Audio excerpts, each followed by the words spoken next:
कैसे हैं आप लोग। उम्मीद करते हैं सब खैरियत से होंगे। कल जो आप लोगों की एग्ज़ाम है आज उसी के बारे में आज हम आपको कुछ बताएंगे। कल जो पेपर आपका है वो उर्दू का पेपर है और उर्दू के पेपर में कैसे एग्ज़ाम को आपको कॉपी लिखनी है, सवाल किस तरह से पूछे जाएंगे, आपको जवाब किस तरह से देने हैं, वो सारी चीज़ें बताएंगे। इससे पहले आप सब पहले जो मेरे चैनल है उसको आप सब्सक्राइब कर दीजिएगा और सब्सक्राइब करने के बाद लाइक कर दीजिए। लाइक करने के बाद उसको अपने दोस्तों के साथ शेयर कर दीजिए ताकि इस वीडियो में जो भी हम बताएं उसका फ़ायदा उन लोगों को भी हो सके और अब जो आपको हम समझाएंगे उसी तरीके से आप एग्ज़ाम में अपना लिखने की कोशिश करेंगे तो आपके अच्छे मार्क्स आएंगे। चलिए ठीक है, शुरू किया जाता है।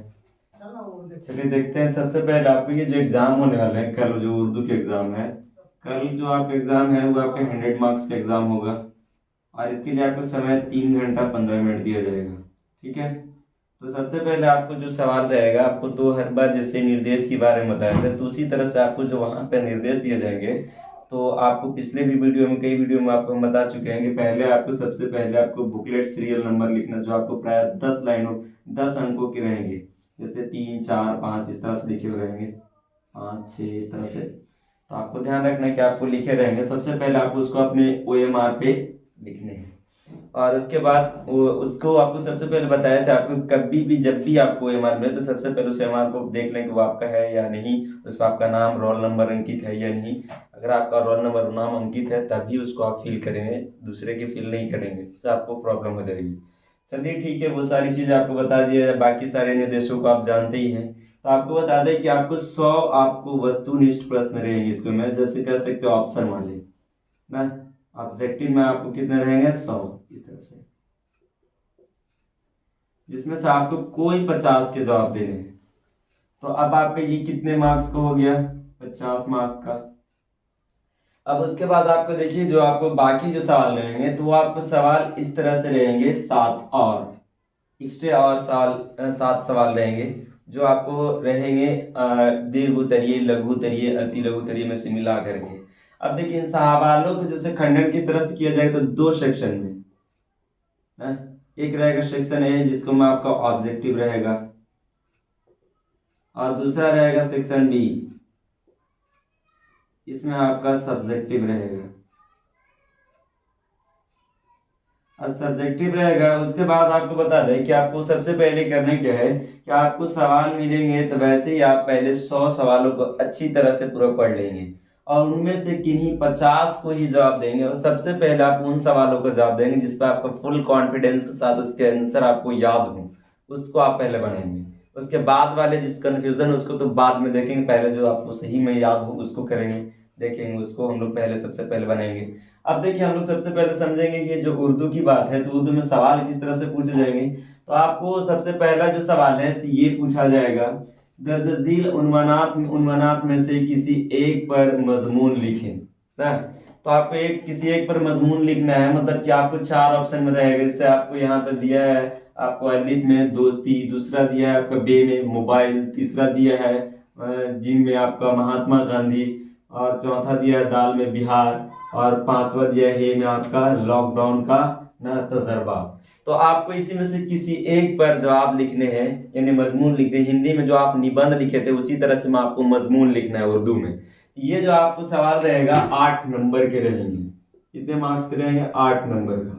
अब आपको इसको जवाब कितना देना है तो आपको बता दें इसके जवाब भी आपको 150 शब्दों में लगभग देने हैं, 150 से 200, उससे अतिरिक्त नहीं। ये 150 कितने जाएंगे तो आपको बता दें कि आपकी कॉपी के पेज में 1.5 पेज जाएगा, एक पेज से अतिरिक्त एक और हाफ, एक पेज और हाफ पेज और जाएगा। मतलब कि ये जो आपके एक पेज पूरा, उसके बाद जो उस तरह इसके पीछे वाले फ्रंट पेज पे देखेंगे तो इसका हाफ ले लेना है, इतना लिखना है आपको।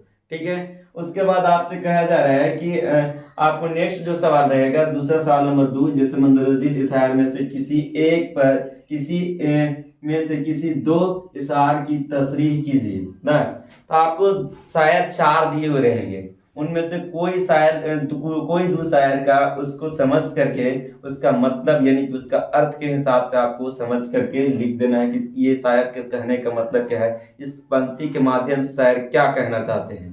उसके बाद आपको इसको जब बनाएंगे तो ये आपके 4 नंबर की जाएंगे। आपको देखिए उसके बाद कह रहे हैं कि मंदरजील इक्तबास में से किसी किसी का तशरीह कीजिए, किसी की तशरीह सियाक व सबाक के हवाले से कीजिए। ये सियाक व सबाक क्या होता है? तो आपको नीचे कुछ शायर दिए हो रहेंगे, तो आपको जो शायर दिए हो रहेंगे उस शायर को पढ़ करके अच्छे से आप उसको इस तरह से लिखेंगे उसके अर्थ निकले, उसका मतलब भी समझ में आ सके, यानी कि मानी के साथ उसको लिखना है ना। तो ये जो आपको रहेंगे इसे 4 नंबर के रहेंगे। कितने नंबर के रहेंगे? 4 नंबर के। अब अगला जो आपका सवाल रहेगा वो रहेगा खत। ये खत आपको आपके वालिद के पास लिखने के लिए रहेगा, या आपके दोस्त के पास, या आपके भाई के पास, या आपके छोटे भाई के पास, या आपके स्कूल के प्रिंसिपल के पास, या कॉलेज के प्रिंसिपल के पास। तो आप किसी में से आप एक खत को आप लिख सकते हैं, जो आपको जैसे आपको या करके भी दिया रहेगा, प्रिंसिपल के पास एक खत लिखे, या आपके वालिद के पास एक खत लिखने के लिए कहेगा, या वालदा के पास। तो ये आपको जो रहेंगे से 5 नंबर के रहेंगे, तो आप इसको देख लेंगे। उसके बाद क्या है आपको कि 5वां नंबर जो सवाल है, क्या दर्जील सवालों में से किसी न में से सिर्फ 5 के मुख्तसर जवाब दीजिए। तो आपको 10 सवाल रहेंगे किताबों से ताल्लुकात के हिसाब से। आप कहे जाए तो आपके ऑब्जेक्टिव के प्रश्नों से वो मैच खाएगा। तो आप देखेंगे इसके में कैसे जवाब देना है। उसमें आपको 10 में से कोई 5 को जवाब देना है। उसमें सवाल आपको ऑब्जेक्टिव जैसा ही रहेगा, जैसे आपको रहेगा किसी शायर का नाम, या किसी का असल नाम, या किसी का जन्म, या किसी का पैदाइश, या पैदाइश और वफात दोनों रहेंगे। तो आपको उसको लिखने हैं, किसी 5 के जवाब देने हैं। 6ठा नंबर में सवाल में क्या रहेगा? तो दर्जील सवालों में से किसी 3 सवालों के जवाब दे ना, जवाब दीजिए। ये जो आपको प्रत्येक सवाल रहेगा सिर्फ 5 नंबर के रहेंगे, 5 नंबर के, और 3 के आपको जवाब देने हैं। तो मतलब कि टोटल कितने 15 नंबर की आपको सवाल रहेंगे ना। अब उसके बाद देखिए 6 सवाल दिए रहेंगे आपको, 6 में से किसी 3 के जवाब देना है आपको, कोई 3 का। अब देखिए ये आपको जो दिख रहा है अगला सवाल 7 नंबर का, तो कह रहा है दर्जील इबारत की तखलीस न पेश कीजिए। ये जो आपको 4 नंबर का है, आपको कहा जाए तो आपको नीचे लिखा हुआ रहेगा, कह सकते कि एक तरह की संक्षेपण है। तो जिस तरह से हम लोग हिंदी में संक्षेपण किए थे, तो उसी तरह से आपको किसी चीज के बारे में वहां पे लिखा हुआ रहेगा, उसी को संक्षेपण के टाइप से आपको उन्हीं महत्वपूर्ण बातों को इसमें लिख देनी है, जो इसके जो आपको पंक्ति दी है उस पंक्ति के ताल्लुकात से हो। जैसे आपको मान लो किसी शायर के बारे में लिखा हो, तो उसके हिसाब से आपको, जैसे आपका 100 शब्द में है तो उसका 33 शब्द कम से कम आपको इस तरह से लिखना है, जिसका उस पूरी पंक्ति का व्याख्या हो सके, उसका पूरा का पूरा आपको मालूमात हो सके, उसकी जानकारी मालूम हो सके। या तो आपको उसके बाद ये आपको देगा, या तो उसके नीचे एक और या करके लिखा रहेगा, दर्जील में से किसी एक का खुलासा पेश कीजिए। तो आपको किसी एक का खुलासा दिया हुआ, जैसे आपका अफसाना प्रॉमिस हो गया, या आपको हो सकता है कि नज़म आपका हम नहीं जानते हो गया, या आपको हो सकता है कि आपको हो सकता है इसमें आपको कि प्रॉमिस के आपको कह दे व्याख्या करने के लिए, या आपको नज़म बरकुलियास के बारे में कह दे, या जो भी कहेगा। तो आपको 4 ऑप्शन में आपको दिए हुए रहेंगे, किसी एक पर आपको उसके खुलासा लिख देना। खुलासा का मतलब होता है कि जिस मजमून या जिस आपको नज़म को आप पढ़े हैं उनमें से आपको जिस पर कहेगा तो उसकी बातों को लिखना, उसमें किन किन चीजों के बारे में बताया गया है उन सारी चीजों को इसमें लिखना ना। तो ये रहा आपको 100 नंबर के जो सवाल से पूरा हो गया। जैसे आपको बता दे तो 50 तो आपका वस्तुनिष्ठ हो गया। 8 नंबर के आपका ये हो जाएंगे जो आपको कहा गया है कि ये मजमून, और 4 नंबर के जो सवाल हो जाएंगे तो किसी शायर का तस्रीह हो जाएंगे। उसके बाद 4 नंबर के जो सवाल हो जाएंगे से आपको 4 नंबर के और सवाल एक हो जाएंगे आपको, तो भी आपका तस्रीह ही रहेगा, जो सिंगल 2 सवालों में से किसी एक का जवाब देने रहेंगे। उसके बाद आपसे कह रहा है कि 2-2 नंबर के सवाल जो है सिर्फ 10 रहेंगे, जिसमें से किसी 5 के जवाब देने हैं, वो आपका 10 नंबर के यहाँ हो जाएगा, 2 5 10। उसके बाद आपको कहा जा रहा है कि दर्जील में से किसी एक पर आपको बताया गया कि तखलीस पेश कीजिए, जो आपको संक्षेपण के रूप होगी, ये आपके हो जाएंगे 4 नंबर के। अब उसके बाद आपको क्या बचा? तो आपको एक 5 नंबर के और सवाल रहेंगे, क्या खत, जो आपके ये 5 नंबर के हो जाएगा। अब देखिए आगे और भी कुछ बच रहे, तो आगे तो अब लग रहा है कि कुछ नहीं बचने वाला, आप ऐड करके देख लो। देखिए 8 4 12, 12 4 16, 16 4 20, और 10 30 हो गया, और ये आपका 5 35।